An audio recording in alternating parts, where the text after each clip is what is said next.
चलिए, मेरा नाम है मनीष कुमार अहीर, शासकीय उच्चतर माध्यमिक विद्यालय बड़े मुरमा, है ना। तो आज हम जो पढ़ने वाले हैं वो हार्ट की जो सेकंड पार्ट है उसके बारे में देखते हैं। पिछली क्लास में हमने हार्ट की जो संरचना है वो पूरा पढ़ लिया है, वो किस प्रकार उसकी संरचना बनाना है। 4 भागों में बटा हुआ है, 4 चेम्बर में, है ना, दाएं बाएं 2 भाग में बटा हुआ है। तो पूरी संरचना हमने पिछली क्लास में देख ली है।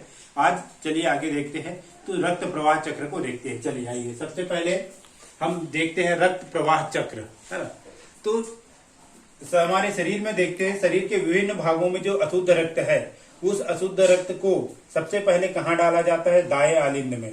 तो पूरे शरीर का अशुद्ध रक्त दाएं आलिंद में आता है, और दाएं आलिंद के संकुचन के बाद ये कहाँ पे आ जाता है कि दाएं नीलय में आया, और दाएं नीलय के संकुचन के साथ ही ये कहाँ चला गया? फुसफुस धमनी के द्वारा फेफड़े को चला गया, और फेफड़े में क्या हुआ? ऑक्सीजन युक्त हुआ, अर्थात जो अशुद्ध रक्त है वो शुद्ध होता है।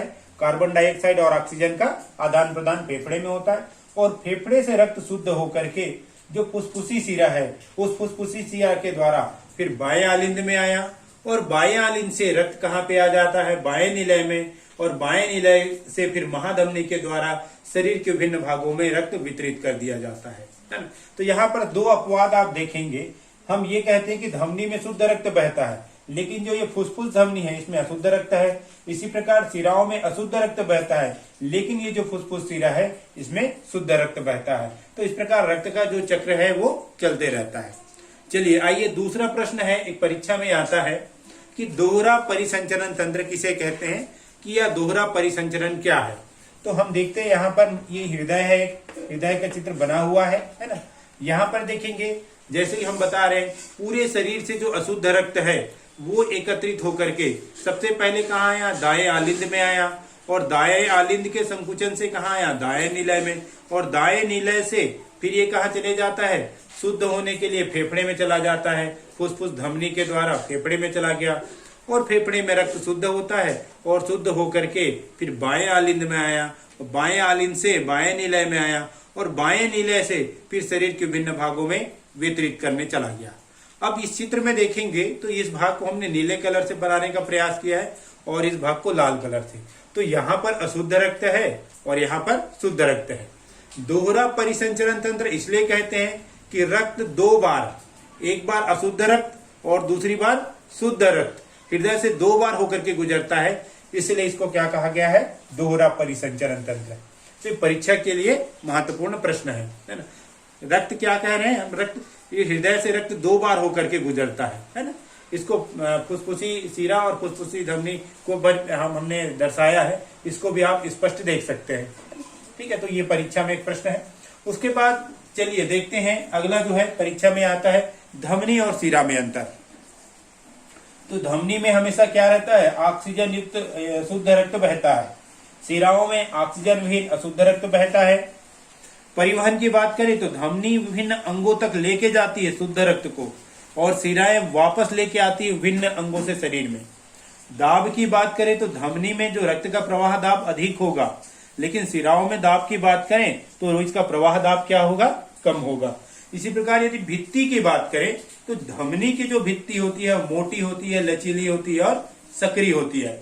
शिराओं की बात करें तो इसकी जो भित्ति होती है पतली और चौड़ी होती है ना। यदि कपाट की बात करें, धमनी में कपाट नहीं पाया जाता, जैसे चित्र बनाए हैं, इसकी भित्ति कैसी है? मोटी है, लेकिन अंदर सक्रिय है, इसमें कपाट नहीं है।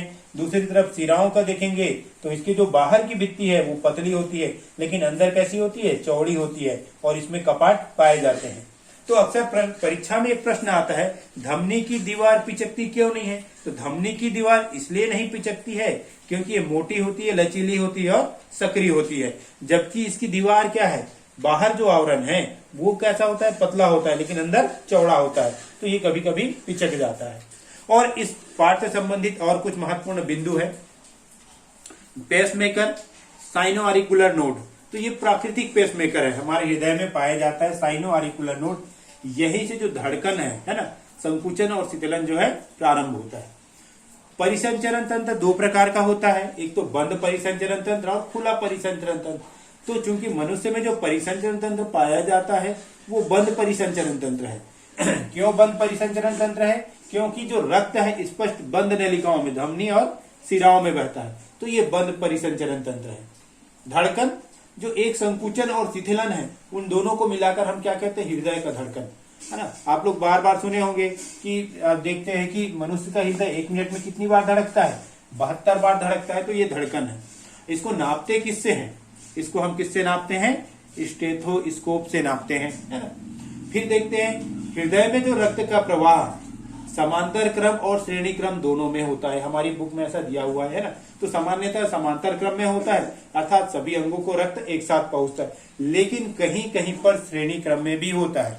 तो श्रेणी क्रम में होने से फायदा क्या है, तो श्रेणी क्रम में यदि रक्त का प्रवाह हो रहा है तो उसका फायदा ये है कि उन अंगों को अन्य कार्य करने के लिए कुछ समय मिल जाता है, क्योंकि रक्त का दूसरा कार्य अशुद्धियों को बाहर भी करना है ना। तो श्रेणी क्रम में होने के कारण रक्त धीमा या धीरे से पहुंचता है, तब तक रक्त जो है अशुद्धियों को एकत्रित करके बाहर निकालने में भी भूमिका निभाता है।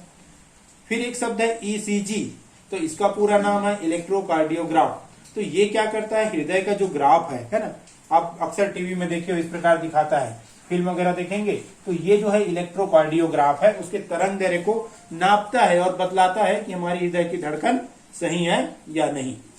धमनी की दीवार पिचकती क्यों नहीं है, इसका तो हम लोग पहले बात कर लिए है ना। अब 2 शब्द और है, हार्ट अटैक और हार्ट फेल। तो हार्ट अटैक कहने का मतलब ये है कि हमारी जो ब्लड वेसल्स है, धमनी है, उसमें कोई समस्या आ गया है, या तो ये पिचक गई है ना, या इसमें क्या हो गया, वसा के जमाव के कारण या अन्य कारणों से ब्रेक हो जाता है। तो हृदय कुछ देर के लिए क्या हो जाता है, उसमें अटैक आ जाता है ना, तो उसको हार्ट अटैक कहते हैं। लेकिन हार्ट फेल में क्या हो गया, हृदय पूरी तरह बंद हो गया। हार्ट अटैक में इंसान के जीवित रहने की संभावना हो सकती है, लेकिन हार्ट फेल में नहीं हो सकती, है ना। तो इस प्रकार हम देखते हैं कि आज का जो था रक्त प्रवाह, दोहरा परिसंचरण, हृदय की कार्यविधि, धमनी और शिरा में अंतर, है ना, और कुछ महत्वपूर्ण बिंदु जो आते हैं।